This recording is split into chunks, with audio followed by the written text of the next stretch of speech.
Actually, can we just put up the live shot that we've got right now? Can we just show what we've got for a live shot, if we have one? Okay, there's not much going on there, but that is live. What you're seeing right there is something that was not possible 24 hours ago. What you are seeing right there is happening in real time in Egypt. At this time yesterday, we could not show you anything like this. Nobody could. You're watching pictures from earlier in the day today. The reason we're not showing you live pictures at the moment is because, of course, it's dark, and because of the fact that equipment of ours has been confiscated, we can't show you exactly what's going on in Tahrir Square, unfortunately. Look at our pictures coming out of Tahrir Square today. Our correspondent was hospitalized. Our crews were removed. This is the APTN, Associated Press Television Newsfeed. Yesterday during this hour, we watched what was happening in Tahrir Square, didn't we? And then this is the picture coming into us from Reuters news agency, on which we and people around the world rely.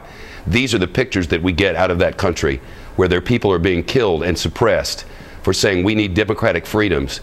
No live images out of Egypt. Last night on this show, we had some live reporting from Egypt about what was going on there, but we didn't have live reports to show you like we had the night before. We showed taped video of what we had, but when we were talking to people in Egypt, did you notice those little yellow post-it notey icons that we had to put up there next to their names, like you see here? On the phone, as if that's an asset, as if that's something to brag about. That's as close as we could get to broadcasting from the most populous Arab nation on earth. We could show tape and we could talk to people on the phone. That was it.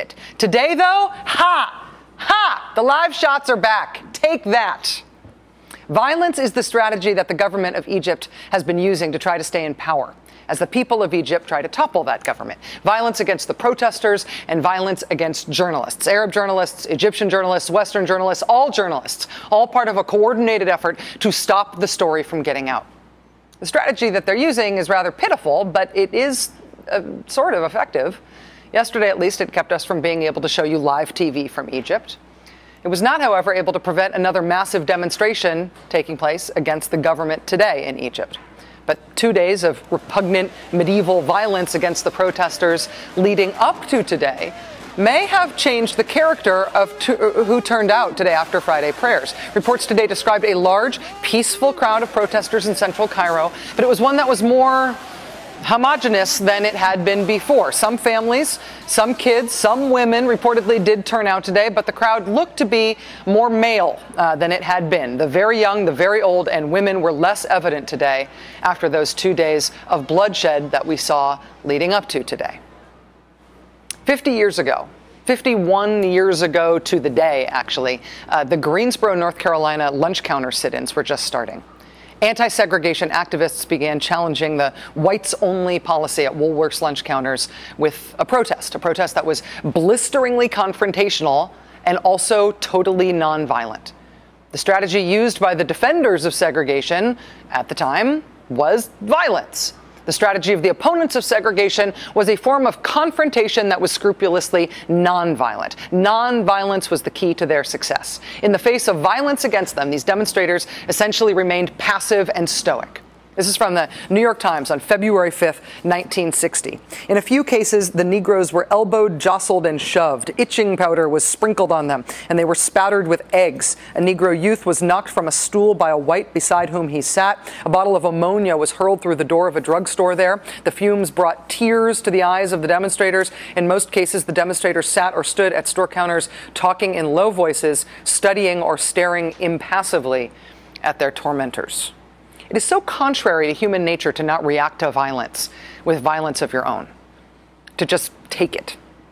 What those demonstrators 50 years ago in North Carolina did took almost inhuman discipline, and it was a large part of the reason they succeeded. The Greensboro sit-ins began in February of 1960, and about 6 months later, Woolworths desegregated those very same lunch counters. I raise the civil rights movement analogy here, not because of civil rights as a cause. That's not the point here. The point is tactics. When one side is using violence and the other side is not an army, it doesn't have the option of winning by force, the only way the other side can win is by nonviolence. Here's another example. The protests in Iran after the fraudulent presidential elections of 2009. The way the protesters in Iran attempted to win against an oppressive government that was using violence against them was through practicing nonviolence.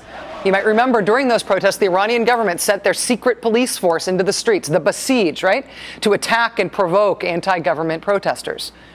The government dearly wanted to denounce the protesters themselves as violent. And so they did everything they could to not only wage violence against them, but to provoke them into being violent once they were attacked.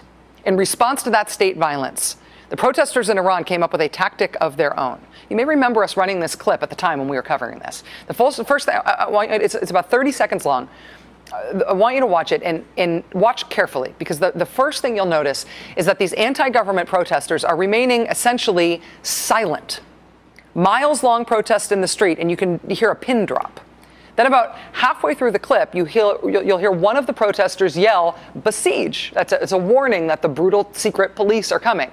And then watch how the protesters react to knowing that the secret police are coming after them. Watch.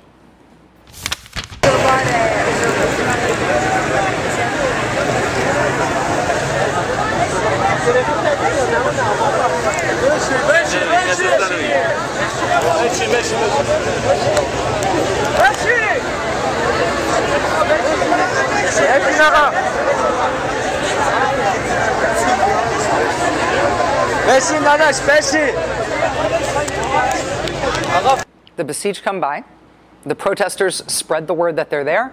They remain essentially silent, and they sit down. De-escalation to the max, right? Non-violence.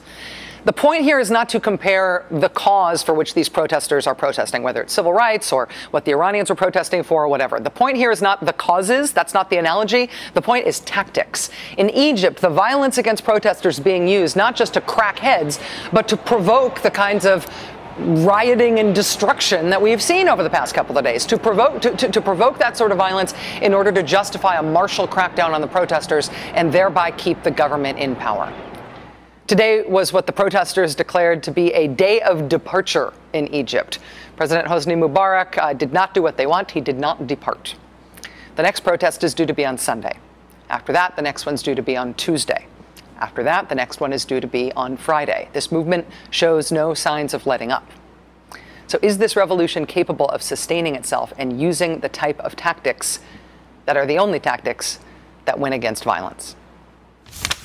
And it was the first time that they announced that they will actually be holding an indefinite sit-in, as they said. It's an indefinite strike outside the main train station here, which is also the center of the city on the main road called Abu Ir.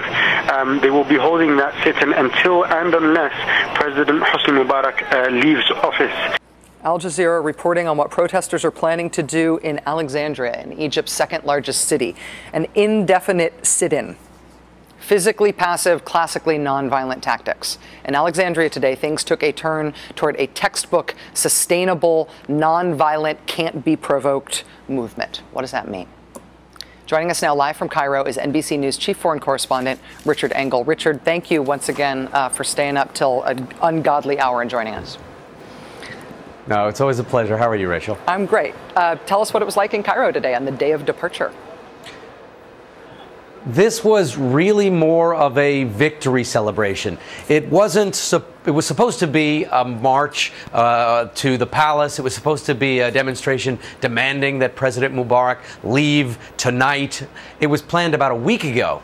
So much has happened since then, and last time we spoke on Wednesday on your show, when we were watching that battle unfold below the window where I was, on that balcony where I was standing, that battle has become the iconic moment for the protesters in Tahrir Square. They call it the Battle of Tahrir, which of course means liberation. So many people were injured, several people were killed, and today the protesters were really saying, we are still here. They were showing off their bandages. There was a march of all of the injured, and when the injured walked by, several other protesters would come up and kiss them on their foreheads. This was their way of saying, we survived that battle. 11 days have happened, so this protest movement already has its heroes, its martyrs, and its warriors. Richard, in terms of the way things went today in Tahrir Square, did it seem to be a different type of crowd? Was the composition of the crowd different at all? And we did see reports today that some government officials, including a high-ranking defense official, joined the crowd today. How significant is that? That is very significant. So what happened was, since that battle that we watched on Wednesday, which the protesters were taken by surprise. They were assaulted by what they call thugs, the pro-Mubarak supporters. After that, after they fought for the entire night, and we watched it, the next day they made Tahrir Square into like a military camp. They tore up a lot of the paving stones. They set up barricades all around themselves. They flipped over cars. It was almost like if you played fort in your backyard and you find whatever you can to surround yourself with pieces of wood or pieces of metal. They were making helmets. I saw a lot of people with construction plastic helmets that they found on their heads and anything that could be used as a weapon. So they were this morning on guard, because they didn't know what would happen when this big protest movement started. The people started to arrive, and everyone was ready. More people started to arrive. The assault didn't take place. People started putting the stones down. More and more people arrived. By the middle of the afternoon, it was no longer a suspicious environment. People had understood that the thugs weren't coming back this time, and it became a very, very large protest. It is significant that the defense minister visited the place. Mostly he was there to look at his own forces, and his forces were surrounding the demonstrators for the first time, but not in a menacing way. They were there to make sure that the thugs didn't come back, and if they did, there wouldn't be any direct confrontations. It seems that the military, by giving this presence, is also accepting that it has become a permanent part of downtown Cairo, at least for now. Is there any way to tell whether or not the government, the police, were just letting today's protest happen peacefully without attacking it as a sort of relief valve, and they'll be back out attacking protesters again if they reconvene on Tuesday or Sunday? Any of these other days they're saying they'll convene? Well, they kind of are convening there permanently. There are many people who sleep in the square. They don't want to leave it. This has become I don't want to say sacred, but they consider it almost like sacred ground. As these battles continue and people start getting injured, and 11 days in one place, events start to take on their own mythology. So people don't want to leave this place. They think they've fought so hard to keep it, and if they leave it, maybe they'll never come back. That's one of the reasons they haven't marched out of it. There's always been this talk that they were going to march on a palace. People there's a nervousness that if they march out, they won't be able to come back. There is a feeling that President Mubarak's new strategy might be, well, just leave them there. Don't attack them. We'll have the army around to make sure that there are not any major clashes, and if they want to sit there, let them sit there until they get exhausted. I'm not sure if President Mubarak has that kind of time. The protesters don't think he has that kind of time internationally, but there doesn't seem to be a concerted effort by the government to to flush them out. Today, the Prime Minister of Egypt said they can stay there, no problem, as long as there's no violence, and the army has said repeatedly it has no plans to send in tanks to disperse them. Were you able to report freely today? Was there any continued harassment of journalists that you saw? There was plenty of continued harassment of journalists. The Al Jazeera office was smashed. There were other reporters who had camera equipment seized. This is an ongoing problem right now.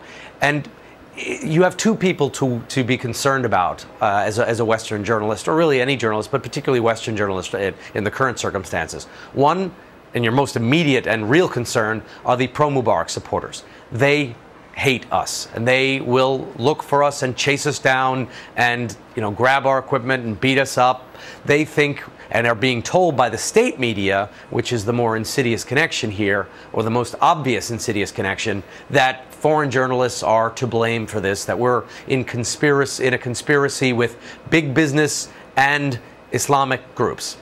I don't know how that conspiracy is supposed to work, but somehow big business, the Muslim Brotherhood, and the two of us are colluding together to bring down Egypt. So with that theory in mind, these people are chasing after foreign journalists.